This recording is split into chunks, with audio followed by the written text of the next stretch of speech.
Чүй облусунун Москва райондук сотунда кармалган судья боюнча төмөндөгүнү билдиребиз. Кыргыз Республикасынын жогорку сотунун төрагасы Замирбек Базарбеков соттордо жүргүзүлгөн ротациядан соң компетенциз коррупцияга малынган судьялардан арылуу боюнча жигердүү иштер жүргүзүлө тургандыгын ачык эле айткан. Коррупцияга каршы күрөшүүнүн бир багыты катары соттордо масштабтуу ротация жүргүзүлгөн.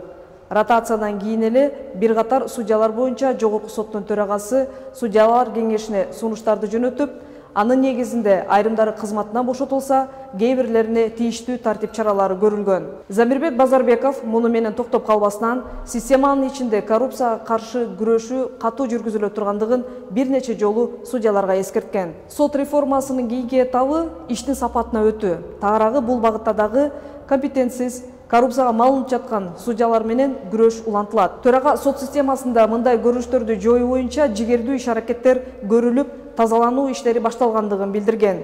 Эгерде соттор арасында пара менен кармалып, коррупцияга жол берилип жаткан көрүнүштөр болсо, мындай судьяларга жана аппарат кызматкерлерине катуу чаралар көрүлөрүн айткан. Белгилүү болгондой, буга чейин Улуттук коопсуздук мамлекеттик комитетинин төрагасы Камчыбек Ташиев соттор менен адвокатурадагы коррупция менен күрөшө тургандыгын билдирген. Коррупцияны оздуктоо боюнча биргелешкен иш-аракеттер мындан ары дагы улантыла берет.